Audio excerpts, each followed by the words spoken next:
बिस्मिल्लाहिर्रहमानिर्रहीम। अस्सलाम वालेकुम। आपका दोस्त सलमान हैदर। दुआ है परवरदिगार से कि उसने आपको और आपके अहल खाना को अपनी हिफ्ज़ व अमान में रखा हुआ। इब्तिदा में तो मेरी अपनी ख्वाहिश थी कि मैं शायद आपको आज सुप्रीम कोर्ट के खुद नोटिस के हवाले से सबसे पहले बात करूँ, नहीं बाद में बात करेंगे, लेकिन इतना मैं आपको बता दूँ, पूरी की पूरी पीडीएम के जो सीने पे मूंग दले हैं ना, वो आज सुप्रीम कोर्ट ने दले हैं। आज वाज़े तौर पर यह बात समझ में आ गई कि इनके साथ खुद बहुत बड़ा हाथ हो गया पीडीएम के साथ। जो उम्मीदें, जो ख्वाहिशें लेके ये घूम रहे थे ना, उससे बिल्कुल उल्टा हुआ है। जब मैं आपको तफसील से आगे करूँगा तो आपको अंदाज़ा होगा कि दरअसल ये चाह क्या रहे थे और हुआ क्या है। और वही मरियम के आज मरियम नवाज़ शरीफ साहबा के आज साहिबाल के जलसे के अंदर वो गुस्सा, वो तकलीफ़, वो अजियत, वो तमाम की तमाम चीज़ें नज़र आई थी।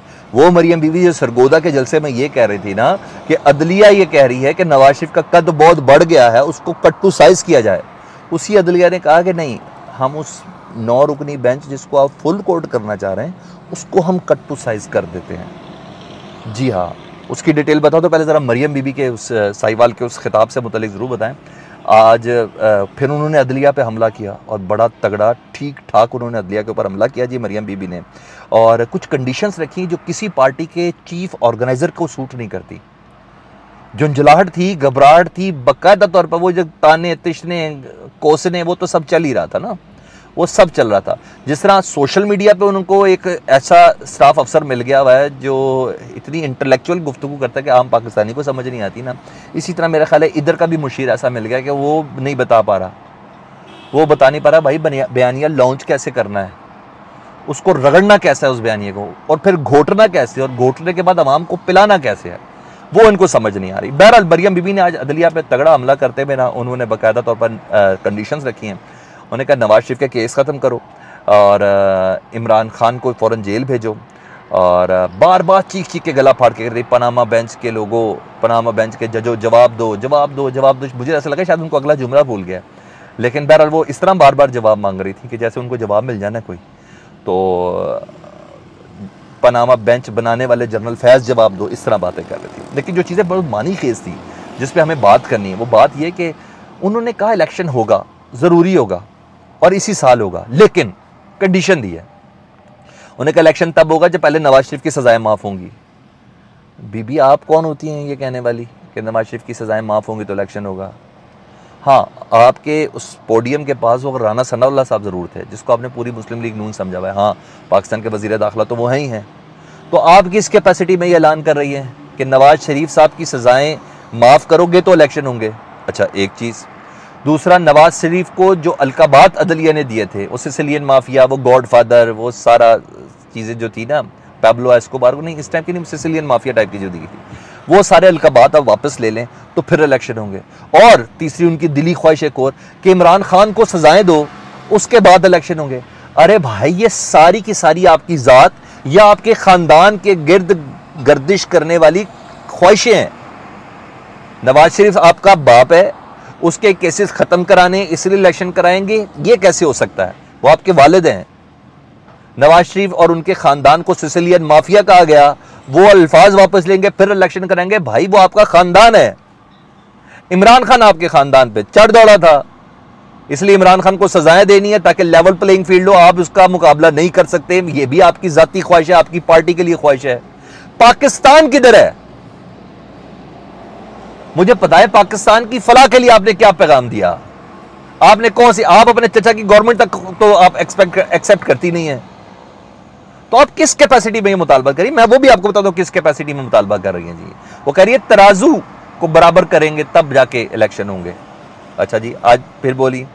जनरल फैज़ इतना दिमाग में सवार है, उन्होंने कहा जी चकवाल में बैठ के आज भी जनरल फैज़ सारे ताने बाने जोड़ रहा है।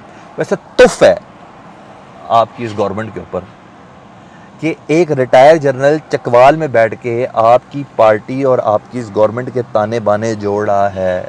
यानी कल का राजनपुर का इलेक्शन भी पूरी पीडीएम नहीं वो ले सकी वोट, जो अकेला इमरान खान ले गया, तो अभी भी जनरल फैज़ वो वोट जिता, वो सब कुछ जिता रहा है इलेक्शन, ज़िमनी इलेक्शन।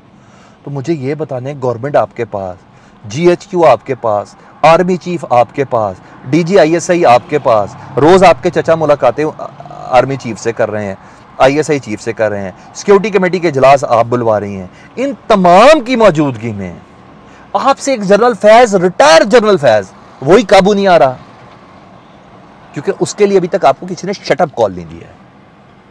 आपको शटअप कॉल दी गई है जनरल फैज से मुतालिक नहीं, आपको दी गई है जनरल बाजवा साहब से मुतालिक। इसीलिए सरगोदा में वो गलती जो कह रहे थे ना, गलती से ऐसा हो गया होगा, राना सनाउल्लाह साहब, उन्होंने तो जब हुकूमत में, जब जनरल साहब अपनी ड्यूटी पे थे तब भी उनके खिलाफ बड़ा बोलती थी मरियम बीबी, रिटायर होने के बाद भी बड़ा बोली, तो किसी का नहीं सॉफ्टवेयर अपडेट तो नहीं हो गया जी? हाँ, उन्होंने कहा नहीं हो जाता है। तो आज साहिवाल में भी देख लिया, वाकई सॉफ्टवेयर अपडेट हो गया। Message has been greatly passed to Maryam Bibi कि keep your mouth shut for general Bajwa साहब। जी हाँ, ऐसा ही हुआ। और आज जनरल अमजद शुएब की गिरफ्तारी के बाद तो वैसे इनकी कांपे टांग गई हैं, क्योंकि इदारों ने कह दिया हमारे लिए कोई पवित्र गाय नहीं है, कोई होली काव हमारे लिए नहीं है। तो वो मैसेज बहुत है, तो इसलिए उनके अभी तक वो मैसेज जनरल फैज से मुतलिक नहीं आया हुआ जी। लेकिन इससे 2 से 3 चीज़ें भी निकलती हैं। मरियम बीबी ने मजीद कुछ बोला ना, उन्होंने कहा कि नवाज शरीफ को जब निकाला गया तो उसके बाद से मुल्क नीचे की तरफ जा रहा है, ना पैसा संभल सका, ना मईशत संभल सकी, ना पाकिस्तान संभल सका। तो भाई ये गवर्नमेंट किसकी है? जिसने संभालना था और संभालने का वादा किया था वो बता दें। तो अपने चचा पे हिट किए जा रही हैं। ओके, हमने पाकिस्तान को श्रीलंका होने से बचाया, अभी तो आप कह रहे थे श्रीलंका होने के चांस ही कोई नहीं। हम तो क्या, आपका अपना वजीर दिफा ख्वाजा आसिफ कह रहा है कि पाकिस्तान दिवालिया हो नहीं रहा, हो चुका है। तो पहले आप उससे बात कर लें। और सुनने जी, किस कैपेसिटी पे ये मुतालबात कर रही हैं, मुझे बता दें, किस कैपेसिटी में ये इलेक्शन को इंश्योर कर रही हैं? अच्छा जी, कल राजनपुरा आपने देख लिया, लेकिन एक चीज़ और आ गई इसमें। इसका मतलब है जो नवाज शरीफ साहब की जो डील की बातें हो रही थी ना कि पाकिस्तान आना, लेवल प्लेइंग फील्ड मिलना है, उनके केसेस माफ़ होंगे तो फिर जाके ये सारे इलेक्शन होंगे।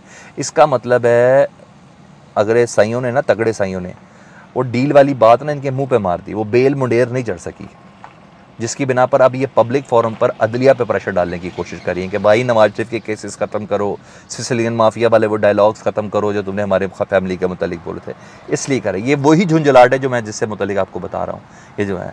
और हाँ, मैंने फिर बोला कि जनरल बाजवा साहब को आज बड़ा क्लियर किया। तो जनरल अमजद शुएब के बाद ना आप देख रहे हैं कि आवाज़ें किस तरह बदलूंगी, कुछ 1-2 खिताब के बाद ये जनरल फैज से भी निकल जाएंगी, ये मेरा आपसे प्रॉमिस है, ये मैं आपको बता दूँ। मैसेज पहुँच गए हैं, मरियम बीबी को बहुत तगड़े तरीके से मैसेज पहुँच चुके हैं, ठीक है। और वाया चचा ही पहुँचे हैं, जी हाँ, वाया चचा ही पहुँचे हैं, ठीक है। दूसरा, अब ज़रा मैं अदलिया स्कूल नोटिस केस पे आ जाऊँ जी। उसकी समात का लुब्बे लबाब आपको बताता हूँ जी।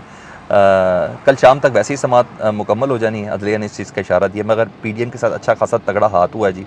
ये समझ रहे थे कि बेंच के ऊपर तनकीद करके 2 जजेस को मिलान करके और फिर प्रेशर डालने के बाद ये 2 जजेस को, जस्टिस काजी फाइज़ तक को, जस्टिस तारिक को ना ये शामिल कर लेंगे, मगर चीफ़ जस्टिस भी चीफ़ है ना, और वो इसीलिए चीफ़ जस्टिस है। उन्होंने कहा नहीं, मैं तुम्हारे उधर तक पहुँच। उन्होंने कहा 9 रुकनी बेंच को कट टू साइज़ कर दिया। वही मरियम बीबी जो cut to size Nawaz Sharif का कह रही थी ना, अदलिया ने कहा था, उन्होंने कहा नहीं, हम अपने आप को कट टू साइज़ कर देते हैं, 9 नहीं चले 5 कर देते हैं। 2 तो वैसे ही चले गए, क्योंकि जस्टिस मज़हार अली नकवी साहब, जस्टिस एजाजुल हसन साहब ये अपना काम कर चुके हैं। जैसे उन्होंने नोट भेज दिया तो उनका काम ख़त्म हो गया था, अस्कुन नोटिस तक ही लेके आना था, इतना काफ़ी होता, ठीक है जी। इसलिए 1-2 जजेस को थोड़ी सी है ना कि भाई अस्कुन नोटिस लेना बनता था, म्यार बनता था, नहीं बनता था। हालांकि ये in house with in family बात हो रही है, मगर ये नोट भी बाहर जा रहे हैं। ये ऐसे ही है जिस तरह कोर कमांडर कॉन्फ्रेंस की अंदर की वो गुफ्तगू बाहर आ जाए, ये इसी तरह ही बातें हो रही हैं। खैर अदलिया इसके ऊपर भी नोटिस लेगी, मगर बहरहाल 9 रुकनी बेंच कट टू साइज़ कर दिया जी, 5 रुकनी कर दिया। अब ये 5 रुकनी बेंच ही समात करेगा और इलेक्शन की तारीख इन्होंने देनी है। एक खबर दे दूँ मैं आपको अपनी तरफ से, अपने नॉलेज, अपना तजिया दे के, खबर भी नहीं अपना तजिया दे रहा हूँ कि ये जो फैसला है ना, ये 3-2 से आना है। 3 जजेस जो हैं, जिसमें justice Mazhar, justice Munib, chief justice Umar Ata Bandial साहब, ये इलेक्शन की तारीख देना चाहते हैं।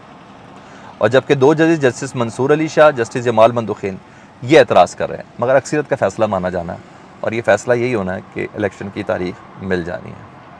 ये अपडेट सी फीडबैक से मुतालिक ज़रूर कीजिएगा। अपना बहुत ख्याल रखें। अल्लाहुम्मा सल्ली अला मुहम्मदिन व आले मुहम्मद।